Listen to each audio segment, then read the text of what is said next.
Tempo Pascal, sexta semana, terça-feira, tema 84, maio, o mês de Maria. Pontos a meditar: 1. A devoção à Virgem atrai a misericórdia divina, amor de todo o povo cristão. 2. O mês de maio. 3. As romarias, sentido penitencial e apostólico. Pelo sinal da Santa Cruz, livrai-nos Deus, nosso Senhor, dos nossos inimigos. Em nome do Pai, do Filho e do Espírito Santo. Amém. Meu Senhor e meu Deus, creio firmemente que estás aqui, que me vês, que me ouves. Adoro-te com profunda reverência. Peço-te perdão dos meus pecados e graça para fazer com fruto este tempo de oração. Minha Mãe Imaculada, São José, meu Pai, Senhor, meu anjo da guarda, intercedei por mim.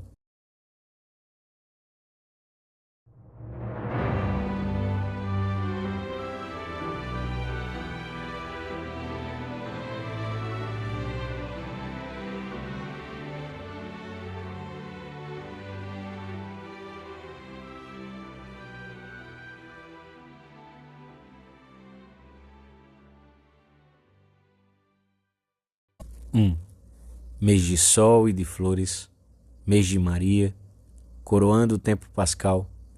O nosso pensamento vinha seguindo o Jesus desde o Advento.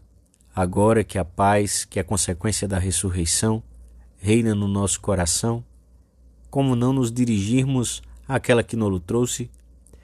Apareceu sobre a terra para preparar a sua vinda, viveu a sua sombra, ao ponto de não havermos no Evangelho senão como Mãe de Jesus, seguindo-o, velando por ele. E quando Jesus nos deixa, ela desaparece suavemente. Desaparece, mas fica na memória dos povos, porque lhe devemos Jesus. Como em outras ocasiões, Jesus dirige-se à multidão e fala-lhe dos mistérios do reino de Deus. As pessoas que o rodeiam têm os olhos fixos nele e guardam um profundo silêncio. De repente, uma mulher grita com toda a força: Bem-aventurado o ventre que te trouxe e os peitos que te amamentaram. Começa a cumprir-se a profecia contida no Magníficat: Eis que todas as gerações me proclamarão bem-aventurada. Com o desembaraço da gente do povo, uma mulher dá início àquilo que não terminará até o fim do mundo. Essas palavras de Santa Maria, proferidas nos começos da sua vocação sob o impulso do Espírito Santo, teriam seu total cumprimento através dos séculos. Poetas, intelectuais, reis e guerreiros, artesãos, mães de família, homens e mulheres, gente de idade madura e meninos que acabaram de aprender a falar, no campo, na cidade, no cume dos montes, nas fábricas e nos caminhos. No meio da dor ou da alegria, em momentos transcendentais, quantos milhões de cristãos não entregaram a sua alma a Deus, olhando para uma imagem da Virgem, ou recitando com os lábios ou apenas em pensamento o doce nome de Maria, ou simplesmente no dobrar de uma esquina da qual se vislumbrava uma imagem da Nossa Senhora. Em tantas e tão diversas situações, milhares de vozes, em línguas diversíssimas, cantaram os seus louvores à Mãe de Deus. É um clamor ininterrupto por toda a terra, que atrai todos os dias a misericórdia de Deus sobre o mundo e que não se explica senão por um expresso querer divino. Desde remotíssimos tempos, recordo o Concílio Vaticano II, a bem-aventurada Virgem Maria é venerada sob o título de Mãe de Deus, cuja proteção os fiéis se refugiam súplices em todos os seus perigos e necessidades. Todo o povo cristão soube sempre chegar a Deus através da sua mãe. Com uma experiência constante das suas graças e favores, chamou-a onipotência suplicante e encontrou nela o atalho que o levava mais depressa para Deus.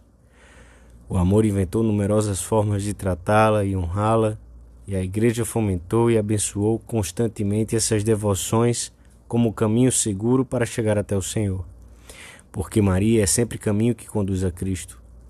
Todo o encontro com ela não pode deixar de terminar no encontro com o próprio Cristo.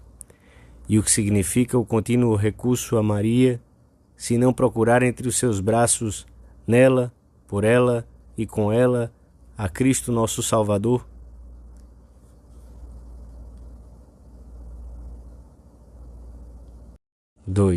Neste mês de maio, muitos bons cristãos cultivam especiais manifestações de piedade para com a Virgem Santa Maria, e essas práticas são para eles fonte de alegria em todos os dias do mês.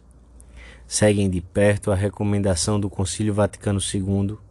Todos os fiéis cristãos ofereçam insistentes súplicas à Mãe de Deus e à Mãe dos homens para que ela, que com as suas preces assistiu às primícias da Igreja, também agora, exaltada no céu, sobre todos os bem-aventurados e anjos, na comunhão de todos os santos, interceda junto do seu Filho. E em outro lugar, deem grande valor às práticas e aos exercícios de piedade para com a Virgem Maria, recomendados pelo magistério no decurso dos séculos.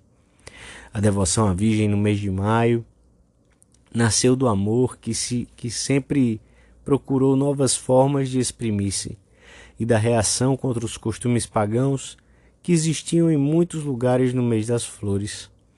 Ao longo dos dias neste mês, os cristãos oferecem a Nossa Senhora especiais obséquios que os levam a estar mais perto dela.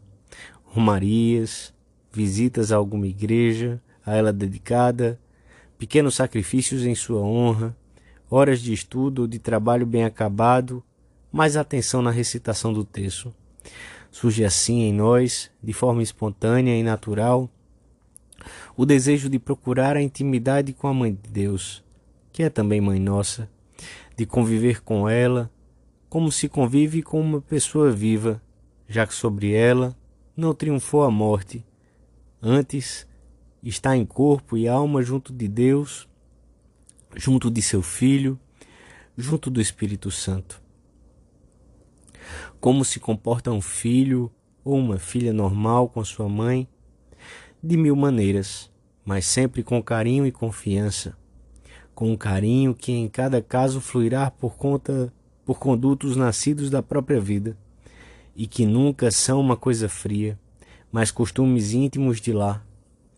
Pequenos detalhes diários que o filho precisa ter com sua mãe e de que a mãe sente falta se alguma vez o filho os esquece. Um beijo ou uma carícia ao sair de casa ou ao voltar, uma pequena delicadeza, umas palavras expressivas. Em nossas relações com a nossa Mãe do Céu, existem também essas normas de piedade filial que são os moldes do nosso comportamento habitual com ela. Muitos cristãos adotam o antigo costume do escapulário ou adquirem o hábito de saudar. Não são precisas palavras, basta o pensamento. As imagens de Maria, que se encontram em todo o lar cristão, ou adornam as ruas de tantas cidades. Ou vivem essa maravilhosa oração que é o terço, em que a alma não se cansa de dizer sempre as mesmas coisas. Como não se cansam os namorados, e em que se aprende a reviver os momentos centrais da vida do Senhor. Ou então acostumam-se a dedicar à Senhora um dia da semana, precisamente este em que agora estamos reunidos, o sábado, oferecendo-lhe alguma pequena delicadeza e meditando mais especialmente na sua maternidade.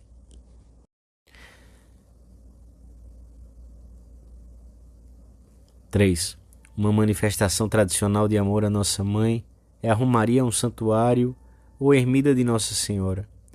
É uma visita revestida de caráter penitencial, traduzido talvez num pequeno sacrifício. Fazer o trajeto a pé, a partir de um lugar conveniente, ter algum pormenor de sobriedade que custe sacrifício e de sentido apostólico, com o propósito de aproximar mais de Deus as pessoas que nos acompanham e rezando juntos, com especial piedade, os 3 terços do Santo Rosário. A romaria pode ser uma ocasião muito propícia e fecunda de apostolado com os nossos amigos. Nesses santuários e ermidas, milhares de pessoas alcançaram graças ordinárias e extraordinárias da Mãe de Deus. Uns começaram uma vida nova depois de fazerem uma boa confissão dos seus pecados, talvez após muitos anos. Outros compreenderam que o Senhor os chamava a uma entrega mais plena ao serviço dele e das almas. Outros obtiveram ajuda para vencer graves dificuldades da alma ou do corpo. Ninguém voltou desses lugares com as mãos vazias. Paulo VI dizia que a providência, por caminhos frequentemente admiráveis, marcou os santuários marianos com um cunho particular.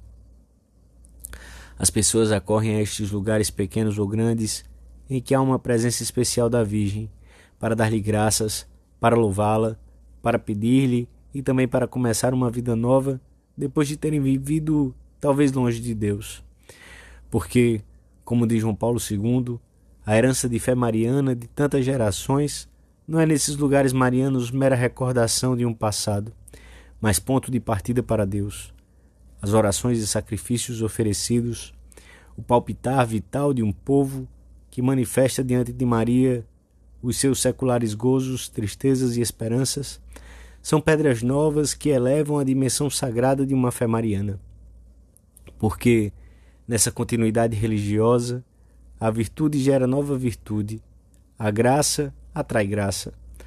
Estes locais de peregrinação, que remontam aos primeiros séculos, são atualmente incontáveis e estão espalhados por toda a terra.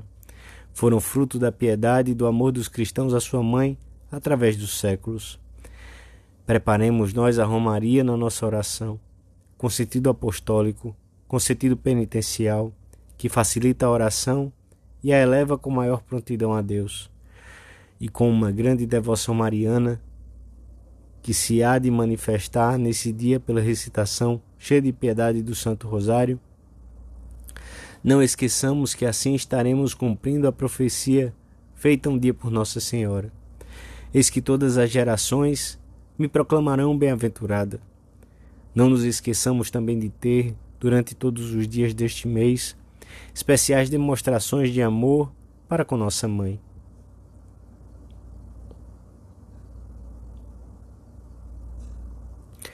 Dou-te graças, meu Deus, pelos bons propósitos, afetos e inspirações que me comunicaste nesta meditação. Peço-te ajuda para os pôr em prática. Minha Mãe Imaculada, São José meu Pai, Senhor, meu anjo da guarda, intercedei por mim.